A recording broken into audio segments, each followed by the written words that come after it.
नवोदयची तयारी करणारे विद्यार्थी, पालक आणि इतर सर्व विद्यार्थी जे की स्पर्धा परीक्षेची तयारी करत असतात, आपणा सर्वांना जय महाराष्ट्र।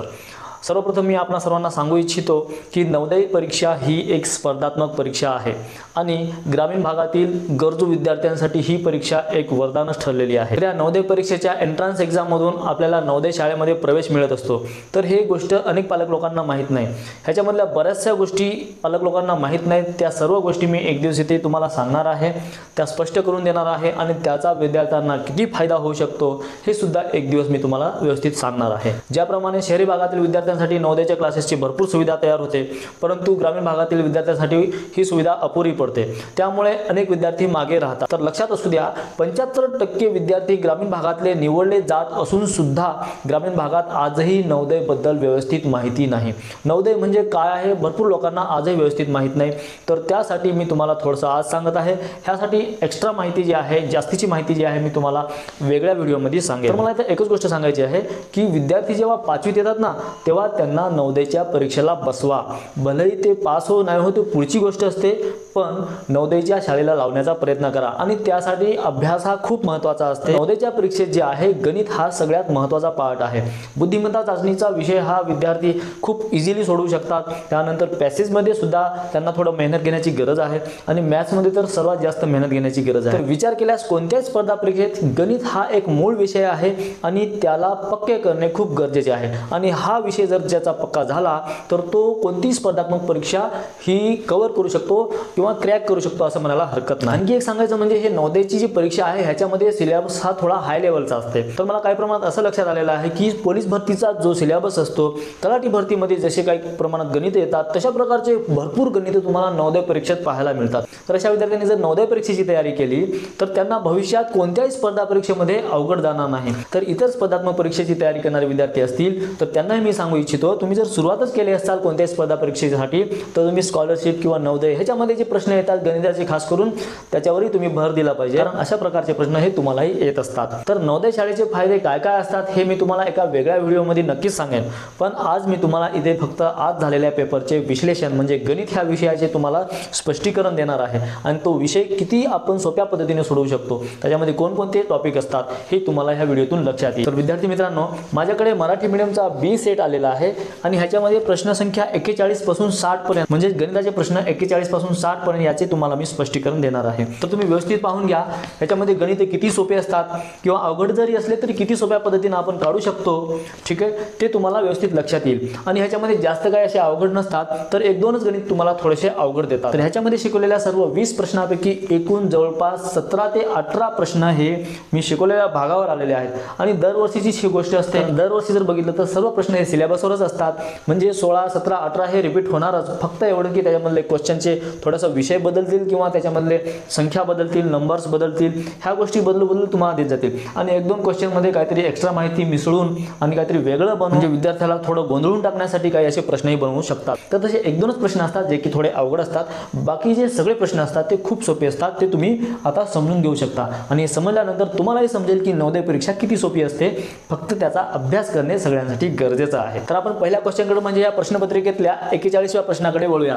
पहा, इथे 41वा प्रश्न तुम्हाला दिलेला आहे आणि म्हटलेला आहे की 90चे मूळ अवयव आहेत। 90चे मूळ अवयव काय आहेत हे तुम्हाला काढायचं आहे। तर तुम्हाला माहित आहे 90 म्हणजे काय आहे, 9 गुणिला 10।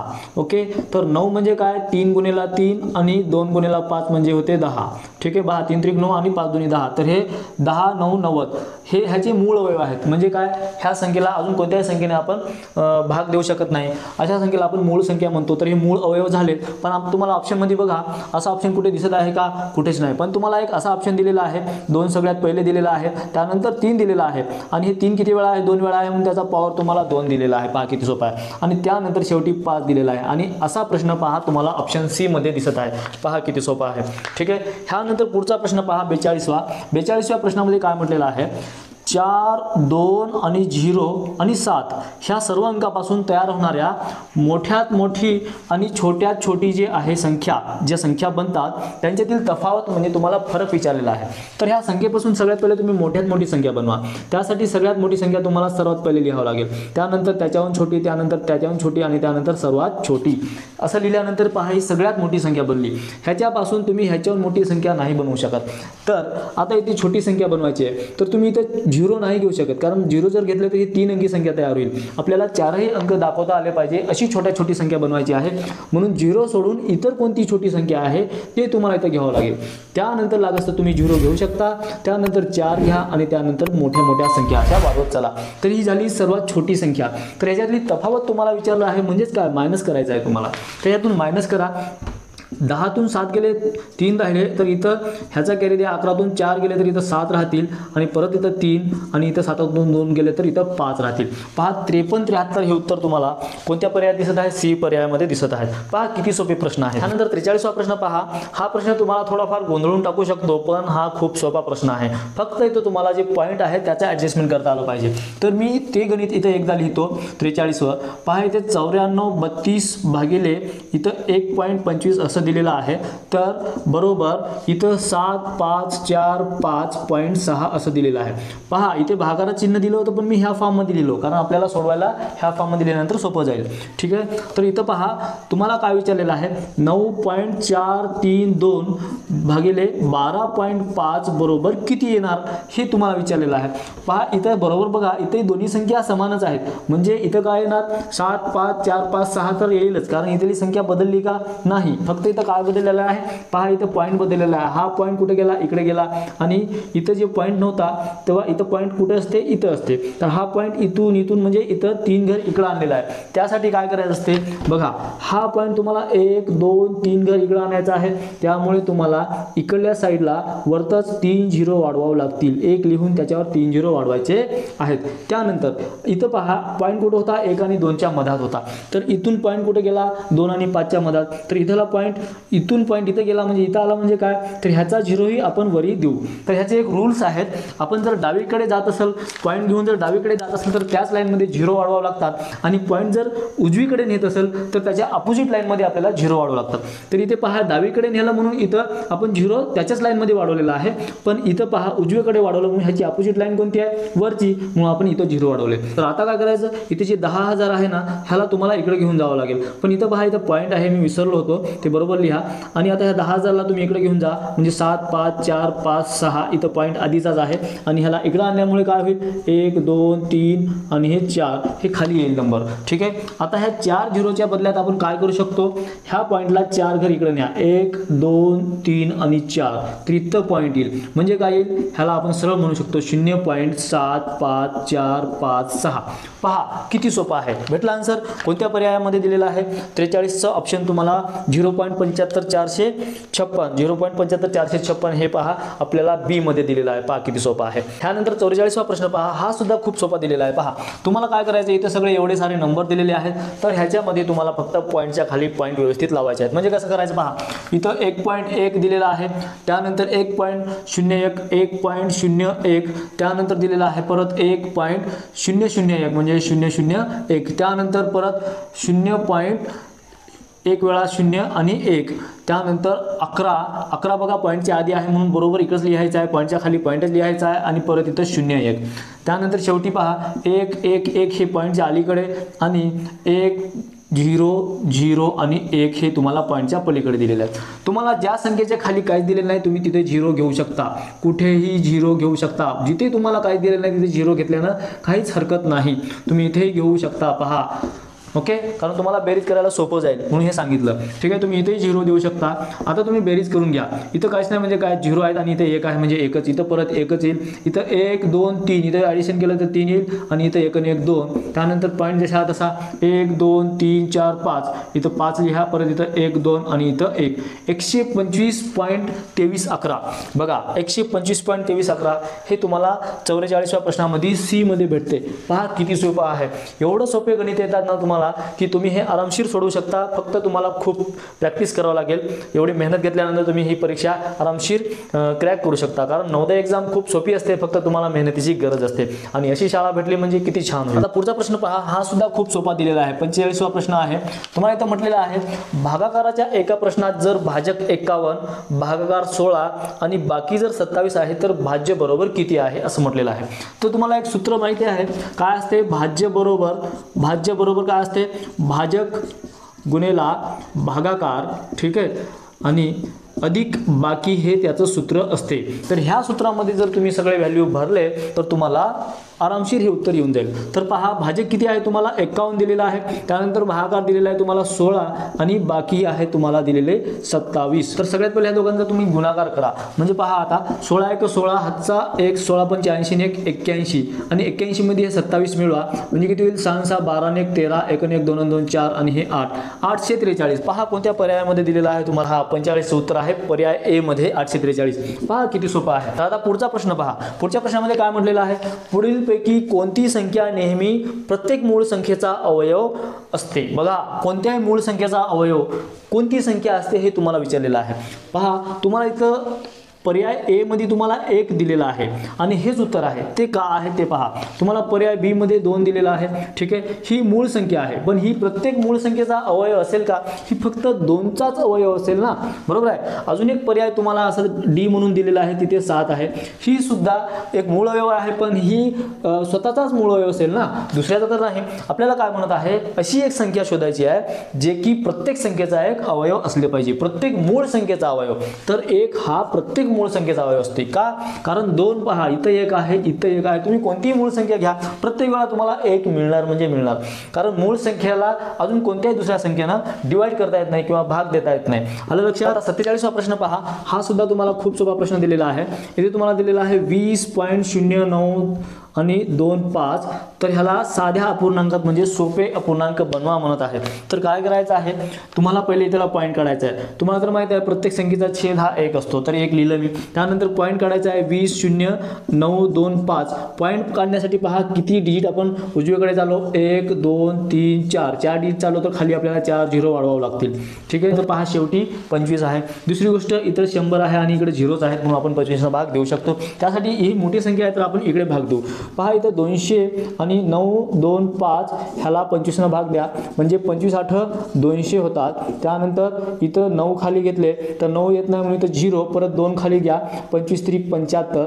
इथं वजा करा, 12तून 5 गेले 7 राहिले आणि 8तून 7 गेला 1 राहिला. तर इथं आता 5 घ्या आणि 25 7 175. ह्याला वजा करा आणि 0 आलं म्हणजे काय पूर्ण भाग गेला. तर 25 भागल्यानंतर इथं काय आलं 80 37 भागीला इथं पहा 25 चोक 100 आणि हे उरलेले जे 2 0 आहेत इथे देऊन द्या.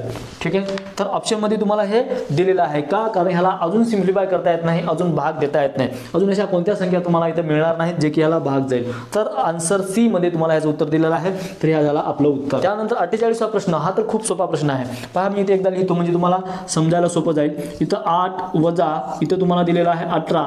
त्यानंतर अजून एक कंस दिलेला आहे 16 वजा त्यानंतर एका कंसामध्ये 5 वजा. आता इथं पहा इथं पहिलं बार दिलेला आहे आणि इथं 4 आणि वजा 1 असं दिलेलं आहे. त्यानंतर सगळे कंस जे आहेत इथे क्लोज केलेले आहेत. तर ह्याचं उत्तर काढताना लक्षात घ्या, सगळ्यात पहिले तुम्हाला हे सोडवावं लागेल, जिथे बार असते ना तिथे ते सोडवावं लागेल. म्हणजे 4तून 1 गेला किती राहिले 3 आणि आता 5 वजा 3 ना, 5 वजा 3 म्हणजे ह्याचं उत्तर किती येईल 2 येईल. ठीक आहे, आणि 16तून आता इकडल्याचं उत्तर किती आलं 2 आलं ना, 16तून 2 गेले तर किती राहतील इथे 14 राहतील. तर 18च्या नंतर ह्याच्या इकडल्याचं उत्तर पहा 14 आहे. तर 18तून तुम्ही 14 वजा करा म्हणजे किती येईल, ते तुम्हाला आता 4 मिळेल. आणि एवढ्याचं उत्तर जर 4 आलं असेल तर शेवटी 8तून 4 वजा करा म्हणजे त्याच्याही शेवटी तुम्हाला उत्तर किती मिळेल 4. म्हणजे हे कोणत्या ऑप्शन मध्ये आहे, ऑप्शन सी मध्ये आहे ह्याचं उत्तर. लक्षात घ्या. आता 49वा प्रश्न बघा, हाही खूप सोपा आहे. इथे तुम्हाला काय दिलेलं आहे 3 अधिक 3/100 त्यानंतर अधिक 3/1000 असं दिलेलं आहे. त्यानंतर 3/1 2 3 4 5 6 असे 6 झिरो इथे दिलेले आहेत. तर ह्याला सोडवण्यासाठी तुम्ही सगळ्यात पहिले पॉईंट मध्ये कन्वर्ट करा म्हणजे तुम्हाला सोपं जाईल. पहा इथे 3 आहे आणि 3.0 असणार कारण ह्याच्या समोर काही तुम्हाला पॉईंट दिले नाहीत, आपण मनानं पॉईंट देऊ शकतो. तर ह्याचं पॉईंट मध्ये रूपांतर केल्यावर काय येईल पहा, खाली तर सगळीकडे 100 1000 असे काही संख्या दिलेल्या आहेत म्हणजे शेवटी 0 असलेल्या संख्या दिलेल्या आहेत. अशा संख्या तुम्हाला पॉईंट मध्ये कन्वर्ट करणं खूप सोपं असते. त्यासाठी काय करायचं पहा, आता इथं 0.2 डिजिट आहेत तर 0.3 हे दुसऱ्या डिजिटवर लिहा, दुसऱ्या डिजिटवर. ठीक आहे, इथे 3 0 आहेत तर आता 3 जे आहे पॉईंट नंतर 1 2 तिसऱ्या डिजिटवर लिहा. परत इथं पहा 3 आणि 3 6 0 आहेत, त्यामुळे काय करायचं आता इथं जे 3 लिहिणार ना 6व्या डिजिटवर लिहायचं, म्हणजे 1 2 3 4 5 आणि 6. तर तुम्ही यांची सगळ्याची काय करणार, ॲडिशन करणार, कारण ही सगळ्याची बेरीज दिलेली आहे. ओके, 3 इथं पहा 0, इथं परत 0, इथं 3, इथं 3 आणि इथं 0 पॉईंट, इथं 3 खतम. ह्याचं उत्तर पहा किती सोपं आहे. ठीक आहे, आता 50वा प्रश्न पहा. हा प्रश्न सुद्धा खूप सोपा दिलेला आहे. 300 मिलीलिटरच्या इथे बॉटल्या होत्या. किती होत्या, 300 मिलीलिटरच्या एकूण 17 बॉटल्या होत्या. त्यानंतर 130 मिलीलिटरच्या किती बॉटल्या होत्या, तर त्या 30 होत्या. तर 17 बॉटलामध्ये जर एवढ्याला मिलीलिटर जर भरलं असेल तर एकूण किती मिलीलिटर झालं ते काढा, म्हणजे काय गुणाकार करा ना, 17 त्रिक 51 आणि हे वरचे 2 शून्य इथे देऊन द्या. त्यानंतर पहा आता इथेही तसंच करायचं आहे, कारण 130 मिलीलिटरच्या किती बॉटला आहेत, 30. तर तुम्ही 130 ने 30 ला गुणा, म्हणजे काय 13 त्रिक 39 आणि हे जे 2 झिरो आहेत ते वरत देऊन द्या. ठीक आहे, तर हे जे द्रव आहे जगामध्ये रिकामं करण्यात आलेलं आहे आणि तुम्हाला विचारलेलं आहे की जगामध्ये एकूण द्रव किती आहे. तर बेरीज करा, 0 0 9 1 10 0 हातचा 1 5 1 6 3 9, तर 9000 मिलीलिटर. पहा हे मिलीलिटर होतं तर याचं उत्तर मिलीलिटर मध्ये झालं, पण तुम्हाला ऑप्शन मध्ये मिलीलिटर दिलं नाही. पण तुम्ही ह्याला मिलीलिटर कन्वर्ट करू शकता. कसं पहा, 1 लिटर म्हणजे काय होते, 1000 मिलीलिटर होते. ठीक आहे, तर इथं 9000 मिलीलिटर आहे ना, म्हणजे 9000 मिलीलिटरचं तुम्ही काय करू शकता, 9 लिटर करू शकता, म्हणजे 9 लिटर, किंवा तुम्ही 1000 न भागूनही त्याचं उत्तर काढू शकता. पहा 50चं उत्तर तुम्हाला ऑप्शन बी मध्ये दिलेलं आहे. ऑप्शन बी मध्ये आहे 9. आता पुढचा 51वा प्रश्न हा खूप सोपा आहे, परंतु खूप विद्यार्थी याच्यामध्ये गोंधळले असतील. पहा तुम्हाला इथे किती मोठा प्रश्न असा दिलेला आहे, पण हा खूप सोपा आहे. ते जर समजला असेल तरच भरपूर विद्यार्थ्यांनी इथे बरोबर सोडवला असेल. पण पहा किती सोपा आहे. पहा सुरेश त्याच्या काकांना भेटायला सकाळी 9 वाजता निघाला. मी इथे 2 गोष्टी लिहितो. एक आहे चालू असलेली वेळ, म्हणजे काय चालू वेळ. ठीक आहे, चालू वेळ इथे लिहितो आणि इथे लिहितो लागलेला वेळ, कारण ह्या गणितात ह्या गोष्टी इथे चालत आहेत. लागलेला वेळ पहा. आता सुरेश जे आहे त्याच्या काकांना भेटायला सकाळी 9 वाजता घरातून बाहेर पडला. किती वाजता पडला बाहेर, 9 वाजता, म्हणजे 9 वाजले तेव्हा ही चालू वेळ आहे असं आपण म्हणायला हरकत नाही. त्यानंतर 9 वाजता बाहेर पडल्यानंतर 10 मिनिटं तो चालत गेला, म्हणजे चालत जायला किती वेळ लागला, लागलेला वेळ मी इथे लिहितो. किती वेळ लागला, 10 मिनिट. ठीक आहे, तर 10 मिनिट तुम्ही ह्याच्यामध्ये ऍड करा, म्हणजे आता किती वाजले असतील, आता 9 वाजले होते, 10 मिनिटं ऍड केला तर 9 वाजून 10 मिनिटं तर साहजिकच होतील.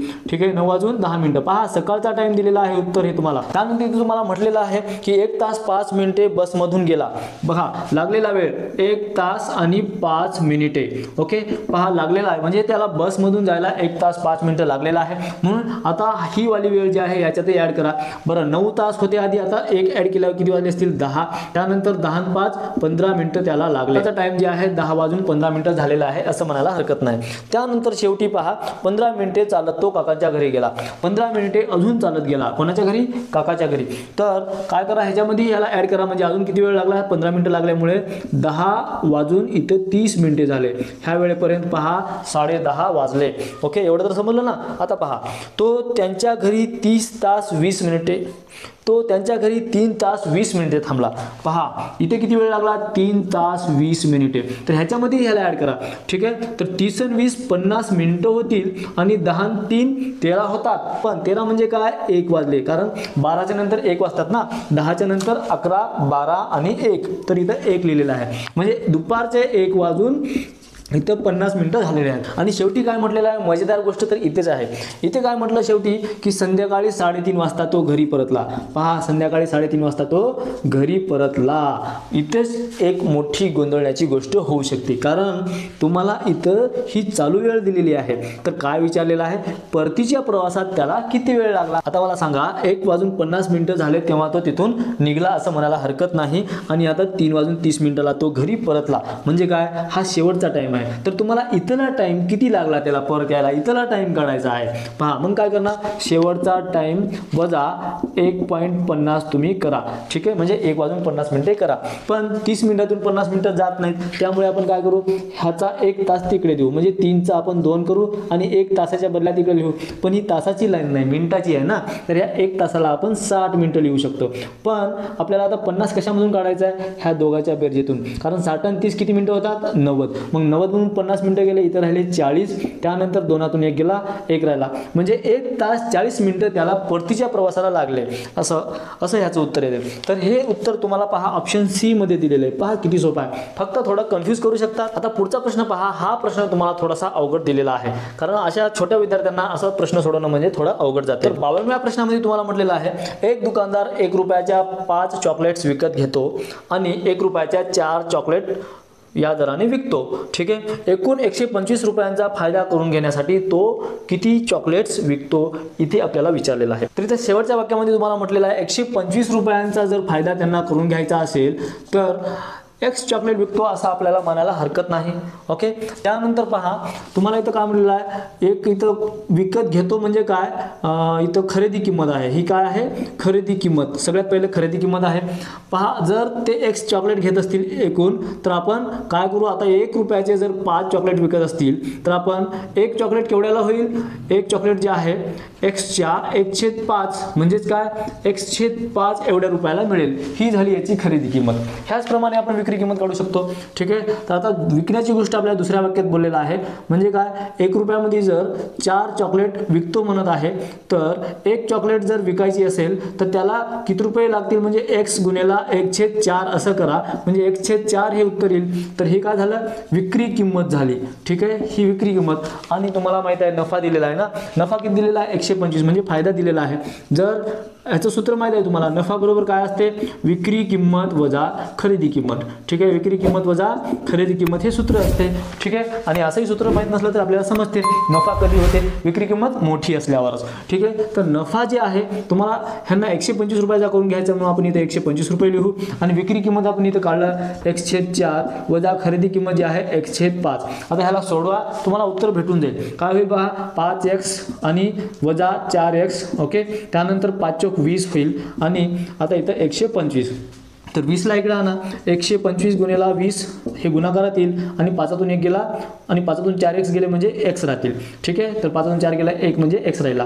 तर आता x बरोबर किती येईल, 125 दोन्ही 250 आणि हे राहिलेला जे 0 आहे ते इथे देऊन द्या. पहा 2500 रुपये हे उत्तर. म्हणजे पहा 2500 चॉकलेट्स एवढे विकतो. हा थोडा अवघड क्वेश्चन आहे, ह्याचं उत्तर डी मध्ये दिलेलं आहे. हा थोडा अवघड वाटत असेल, पण ह्याचा अशा प्रश्नाचा जर भरपूर सराव केला तरी असेही प्रश्न तुम्हाला सोपे होऊ शकतात. मी तुम्हाला आधी सांगितलेलं आहे की जास्त प्रश्न याच्यामध्ये अवघड नसतात.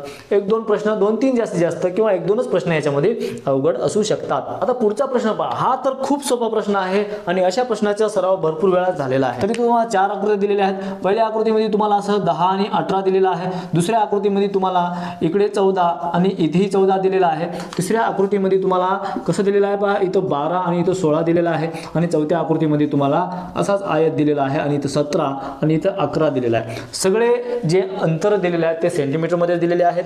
ओके. तर त्यानंतर इथे तुम्हाला काय विचारलेलं आहे, खालील आकृत्यापैकी सर्वात जास्त क्षेत्रफळ कोणत्या आकृतीचे आहे आणि ते किती आहे हे विचारलेलं आहे. तर पहा याचं उत्तर किती सोप्या पद्धतीने आपण काढू शकतो.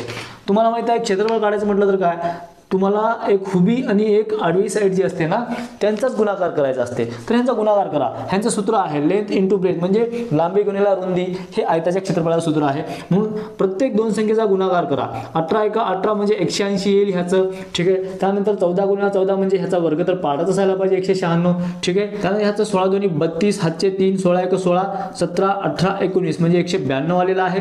आणि ह्याचं 17 × 17, हातचा 1, 17 × 17 आणि 18.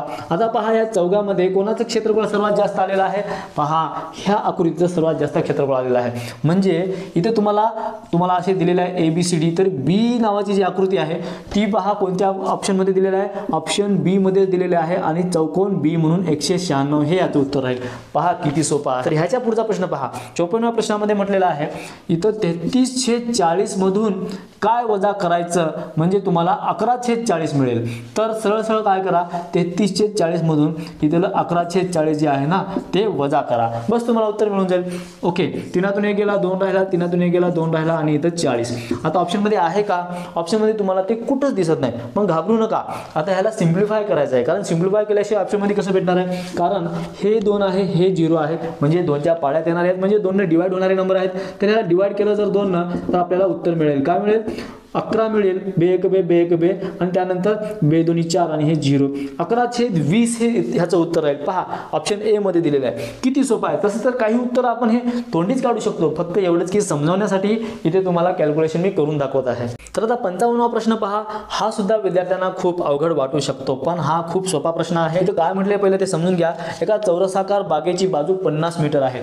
एक चौरस आहे, ठीक आहे, आणि त्याची बाजू जी आहे 50 मीटर आहे. तर लक्षात घ्या, जेव्हा चौरस असतात ना, त्याची एक बाजू 50 मीटर आहे म्हटल्यावर प्रत्येक बाजू कितीची असेल, 50 मीटरच असेल. ठीक आहे. त्यानंतर काय म्हटलेलं आहे, बागेच्या आतल्या बाजूला, म्हणजे ही बाग आहे याच्या आतल्या बाजूला चहूकडे म्हणजे चारही बाजूला 2.5 मीटर रुंद रस्ता आहे. म्हणजे इथून एवढं 2.5 अंतर घ्या आणि हे रस्ता आपण बनवला. परत इकडेही 2.5 घ्या, ठीक आहे, परत इकडेही 2.5 घ्या आणि इकडेही तुम्हाला 2.5 घ्यावं लागेल. म्हणजे चारही साईडनं तुम्हाला 2.5 मीटरचा रस्ता इथे दाखवायचा आहे. आणि हे केल्यानंतर तुम्हाला काय विचारलेलं आहे, तर रस्त्याचे सपाटीकरण करण्यासाठी, म्हणजे हा जो रस्ता आहे ह्या संपूर्ण रस्त्याचे सपाटीकरण करायचं आहे आणि 10 प्रति रुपये चौरस मीटर या दराने किती खर्च येईल म्हणत आहे. म्हणजे काय करायचं, ह्याचं तुम्हाला ह्या रस्त्याचं सगळ्यात पहिले क्षेत्रफळ काढावं लागेल. पण लक्षात घ्या, रस्त्याचं क्षेत्रफळ काढण्यासाठी तुम्हाला मोठ्या चौरसाचं क्षेत्रफळ काढावं लागेल. त्यानंतर त्याच्यामध्ये आपण नवीन छोटासा चौरस तयार केलेला आहे त्याचंही क्षेत्रफळ काढावं लागेल आणि ह्याच्यातून ह्याचं क्षेत्रफळ वजा करावं लागेल आणि शेवटी आलेलं क्षेत्रफळ म्हणजे हे. पण ह्याचा दर तुम्हाला क्षेत्रफळानुसार दिलेला आहे आणि त्याला गुणाकारही करावं लागेल. मग काय करावं लागेल पहा, मोठ्या चौरसाचं क्षेत्रफळ म्हणल्यावर काय 2, इथे जसं केलं ना तसंच आहे. म्हणजे 50 गुणिले 50 करा तर ह्याचं उत्तर येईल किती, 5 5 25 आणि हे 00. ठीक आहे. त्यानंतर आता छोटा जे चौरस आहे तिथे थोडं काळजीपूर्वक करा. का, कारण पहा इकडून 2.5 कमी झालं आणि इकडूनही 2.5 कमी झालं. म्हणजे इथून एवढं जे 50 होतं, इथून एवढं जे 50 होतं, इथून 2.5 कमी झालं, इथून 2.5 कमी झालं. म्हणजे किती झालं, इथं 2.5 आणि 2.5 मिळून 5 मीटर कमी करण्यात आलं. म्हणजे 50 पैकी आता ह्या आकृतीची लांबी किती आहे, फक्त 45. किती आहे, 45. मग तुम्हाला 45 मानूनच ह्याचं क्षेत्रफळ काढावं लागेल आणि आता गुणाकार करून पहा. 45 गुणिले 45 इथे करा. 5 5 25, हातचे 2, 5 20 आणि 2 22. त्यानंतर 4 5 20, हातचे 2, 4 4 16, 17 18. बेरीज करा. 5 2 8 2 10 आणि हे 2, 2025 हे याचं उत्तर इथं आलेलं आहे. तर ह्या मोठ्या क्षेत्रफळातून हे छोटं जे क्षेत्रफळ आहे ते तुम्हाला वजा करावं लागेल. वजा केल्यानंतर आता रस्त्याची तुम्हाला काय मिळेल, एक क्षेत्रफळ मिळेल. म्हणजे वजा करा. 10तून 5 गेले, 5 राहिले, 9तून 2 गेले, 7 राहिले, 4 इथं राहिले आणि इथं 0 राहिले. म्हणजे 475 हे उत्तर इथं आलेलं आहे. क्षेत्रफळ आहे हे, काय आहे, क्षेत्रफळ बरोबर 475. हे अजून उत्तर नाही. तर आता काय करायचं आहे, हे एवढं जे क्षेत्रफळ आहे प्रति चौरस मीटर जर तुम्हाला 10 रुपये खर्च लागत असेल तर ह्याला 10 न गुणा, म्हणजे काय 1 0 देऊन द्या. म्हणजे 4750 रुपये एवढं उत्तर येईल. पहा ऑप्शन किती मध्ये आहे, ऑप्शन बी मध्ये याचं तुम्हाला उत्तर मिळते. पहा किती सोपं आहे, फक्त तुम्हाला समजून थोडं व्यवस्थित करणे आवश्यक आहे. आता 56वा प्रश्न पहा. हा सुद्धा खूप सोपा प्रश्न दिलेला आहे. इथे तुम्हाला दिलेला आहे 5/22 अधिक 7/22 वजा 3/22 अधिक 9/22. त्यानंतर वजा 1/22 बरोबर किती. ह्याला सोडवल्यास किती येईल हे विचारलेलं आहे. बघा सगळ्यांचे छेद समान आहेत, सगळीकडे 22 आहे. म्हणजे काय करायचं पहा, जिथं प्लसवाले नंबर आहेत त्यांची पहिले तुम्ही बेरीज करून घ्या. म्हणजे काय, इथं 5 आणि 7 12, 12 नंतर इथं वजा आहे तर हे अधिकवाला ऍड करा. 12 आणि 9 किती होतात, 21. किती झाले, 21. तर हे 21/22. त्यानंतर आता वजा करा. काय, 3 आणि 1 4, 4 वजा करा. म्हणजे 21 मधून 4 गेले तर किती राहिले, इथे 17 आणि 17/22 हे याचं उत्तर राहील. पहा हे आपण कॅल्क्युलेशन न करता हे उत्तर काढू शकतो, परंतु तुम्हाला समजवण्यासाठी सांगितलेलं आहे. 17/22 पहा कोणत्या ऑप्शन मध्ये दिलेला आहे, ऑप्शन बी मध्ये याचं उत्तर दिलेलं आहे. पहा किती सोपं आहे. आता 4च प्रश्न राहिलेले आहेत. आता आपल्याला 57वा प्रश्न पाहायचा आहे. पहा या प्रश्नामध्ये काय सांगितलेलं आहे, टीनाने एक स्कूटर जी आहे 55,000 रुपयाला खरेदी केली. पहा 55,000 रुपयास टीनाने एक स्कूटर खरेदी केली.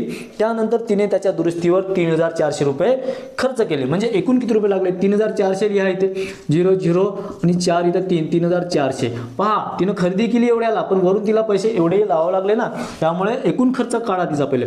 0 0 4 5 आणि 3 8 आणि इथे 5 हे एकूण खर्च आहे. म्हणजे सरळ आपण खरेदी किंमत म्हणायला हरकत नाही. त्यानंतर काय केलं पहा, त्यानंतर मैत्रिणीला 56,036, त्यानंतर मैत्रिणीला 56,030 मध्ये विकली. म्हणजे 56,030 तेवढ्यामध्ये विकल्यानंतर ही विक्री किंमत आहे आणि ही खरेदी किंमत आहे. एकूण खरेदी किंमत वजा एकूण विक्री किंमत करा म्हणजे तुम्हाला काय मिळेल, तिला झालेला फायदा किंवा तोटाच काढायला सांगितलेला आहे ना. तर इथे एकूण खरेदी किंमत ही मोठी आहे आणि विक्री किंमत छोटी आहे, त्यामुळे साहजिकच नुकसान झालेलं आहे, तिचं लॉस झालेला आहे, तोटा झालेला आहे असं म्हणायला हरकत नाही. पण लॉस किती झाला हे तुम्हाला सांगायचं आहे.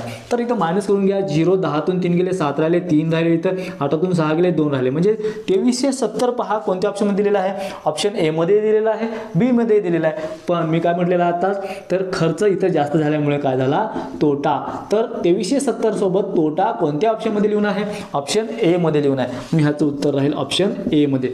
58व्या प्रश्नामध्ये म्हटलेलं आहे, घड्याळात संध्याकाळचे 6 वाजताना तास व मिनिट काटा यांच्यामधील कोण किती आहे. पहा संध्याकाळचे किती, 6 वाजले, म्हणजे 6 वाजता तास काटा इथं राहील आणि मिनिट काटा कुठे राहील, बरोबर इथं राहील, तेव्हा 6 वाजलेले असतात. आणि मला सांगा ह्या सरळ कोण होणार की नाही, म्हणजे सरळ रेष आहे, जेव्हा सरळ रेष आहे तेव्हा आपण म्हणतो तो सरळ कोण आहे. म्हणून सरळ कोण हे उत्तर तुम्हाला ऑप्शन डी मध्ये मिळेल. पहा किती सोपं आहे, बघलं कीच आपण उत्तर याचं काढू शकतो, काहीच इथे काय करायची गरज नाही. ह्यानंतर 59व्या प्रश्नामध्ये तुम्हाला म्हटलेलं आहे PQR आणि इथं यस आहे.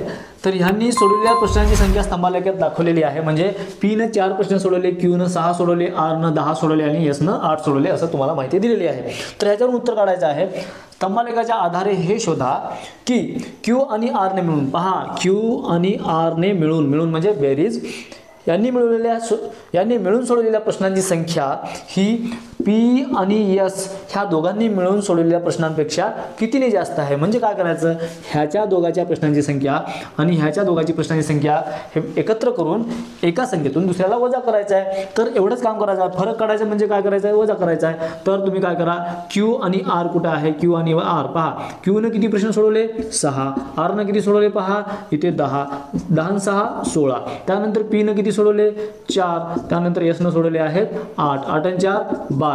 तर 16 वजा 12 करा, तुम्हाला किती मिळेल, 4 मिळेल. पहा हे ऑप्शन तुम्हाला, हे आन्सर कोणत्या ऑप्शन मध्ये मिळत आहे, ऑप्शन नंबर ए मध्ये मिळत आहे. किती सोपे उत्तर आहे, याच्यावर तर खूप सोपे अशी उत्तरं काढता येतात विद्यार्थ्यांना, खूप सोपे प्रश्न असतात. ठीक आहे. आता 60वा प्रश्न पहा. 60व्या प्रश्नामध्ये काय म्हटलेलं आहे, सायकलच्या चाकात एकूण 24 तारा आहेत, तर 2 लगतच्या तारांमधील अंतर किती आहे. पहा सायकलचा हा चाक आहे, ठीक आहे, आणि ह्याच्यामध्ये किती तारा आहेत, 24, म्हणजे हे 1 आणि हे 2, त्यानंतर हे 3 हे 4, असं तुम्ही जर जोडीत गेले तर किती तारा राहणार आहेत, एकूण 24 तारा राहणार आहेत. ठीक आहे. पण याच्यामधला कोणच आपल्याला मोजायचं आहे, दुसरं काही मोजायचं नाही. त्यामुळे काय करणार, लक्षात घ्या, तुम्हाला घडीमध्ये कसं दिलेलं आहे, एकूण तुम्हाला असे 12 पार्ट दिलेले आहेत, म्हणजे 12 भाग दिलेले आहेत. तर तुम्ही जर 360 ला 12 जर भागले तर किती येईल, 12 32 36 आणि 0 म्हणजे 30 अंश येईल की नाही. आणि तुम्हाला माहित असेल की एका याच्यामध्ये, एका पार्टमध्ये, एका भागामध्ये अंतर किती असते, हे 30 अंशचं आहे. कसं काय, कारण आपण 12 न भागलो. 12नच का भागलं, कारण ह्याचे 12 पार्ट आहे. मग 360 लाच का भागलं, कारण कोणत्याही सर्कलचे जे पूर्ण माप असते हे 360 अंश असते. मग हाही सर्कल आहे, हे सुद्धा वर्तुळ आहे, मग ह्याचेही माप 360 असते ना. मग ह्या 360 ला आता जसं इथं 12 न भागला, इथं 24 न भागायचं. म्हणजे आपण डायरेक्ट असंही म्हणू शकतो की 30चे अर्धे केले तरी तुम्हाला उत्तर मिळेल, किंवा इथं 24 आहे तर तुम्ही 24 न भागा. ठीक आहे. 12 2 24, 12 3 36, म्हणजे वरी किती आलं, 30 आणि 2, तर 2 15 30, तर उत्तर किती येईल, 15. पहा किती सोपे प्रश्न होते. 60व्याचं उत्तर आहे बी, 15 अंश. तर हे सगळे सोपे प्रश्न असतात. लक्षात घ्या, नवोदयची परीक्षा म्हणजे खूप अवघड परीक्षा नसते, पण तुम्हाला अभ्यासाची साथ द्यावी लागेल, तेव्हाच ही परीक्षा तुम्ही क्रॅक करू शकता. असं काहीही अवघड नसते. इथे बुद्धिमत्तामध्ये तर प्रत्येक विद्यार्थी हे 40 पैकी 38 37 39 40 पैकी 40 बी घेऊ शकतात. पॅसेजमध्ये सुद्धा भरपूर विद्यार्थी खूप छान मार्क घेऊ शकतात. पण मॅथ्समध्येच भरपूर विद्यार्थ्यांना थोडंसं अवघड जाते. का अवघड जाते, कारण मॅथ्समध्ये काही जणांना इंटरेस्ट नसते आणि मॅथ्स हे समजायला काही जणांना कठीण जाते. ठीक आहे. अशा गोष्टीमुळे मग त्यांचं जे नवोदयची प्रवेश प्रक्रिया आहे ती इथेच रुकली जाते. कशामुळे, गणितामुळे. मग तुम्हाला सगळ्यात पहिले गणिताला पक्क करायचं आहे. बाकी विषय, कोणतेही विषय तुम्हाला लवकर पक्के करायला वेळ लागत नाही.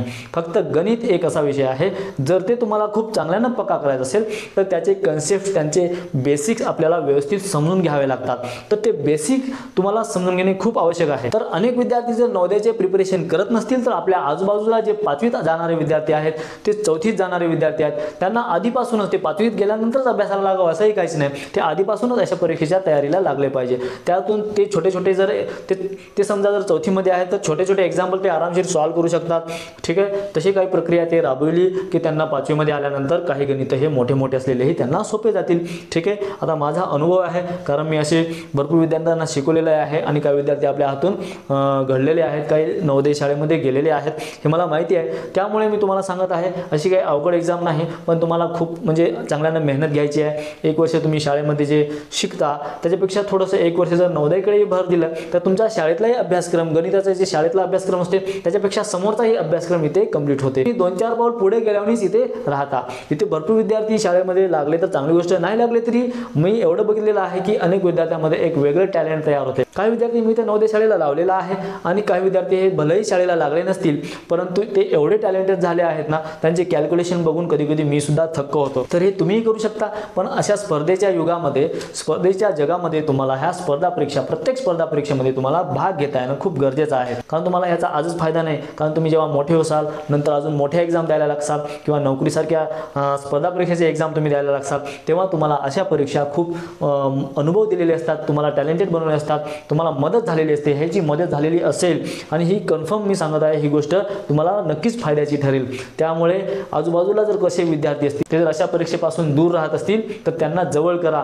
आणि तुम्ही जर पालक असाल तर तुमच्या मुलांना ह्या परीक्षेला बसवा. हा विद्यार्थी नवोदय शाळेला लागलाच पाहिजे असा विचार बाळगणे ठीक आहे, पण नाही लागल्यामुळे एवढा तरी फायदा नक्कीच आहे की त्या विद्यार्थ्यामध्ये खूप सारे बदल होतात आणि तो विद्यार्थी तुम्हाला टॅलेंटेड नक्कीच दिसेल. फक्त त्याला तुम्ही नवोदयचे प्रिपरेशन करण्यामध्ये मदत करा. आणि ह्या चॅनलवर मी आपल्याला कधी पोलीस भरतीच्या प्रश्नाच्या ट्रिक्समधून म्हणा किंवा पोलीस भरतीच्या व्हिडिओमधून किंवा नवोदय शाळेच्या प्रश्नामधून, व्हिडिओमधून, स्कॉलरशिप किंवा अजून इतर कोणत्याही परीक्षा असतील जे मॅथ्सशी किंवा गणिताशी संबंधित असतील, ह्या सगळ्या परीक्षांशी संबंधित मी इथे तुम्हाला वेळोवेळी भेटणार आहे आणि वेळोवेळी मी तुम्हाला नक्कीच वेगवेगळी माहिती देण्याचा नक्कीच प्रयत्न करेन. जय महाराष्ट्र, जय हिंद.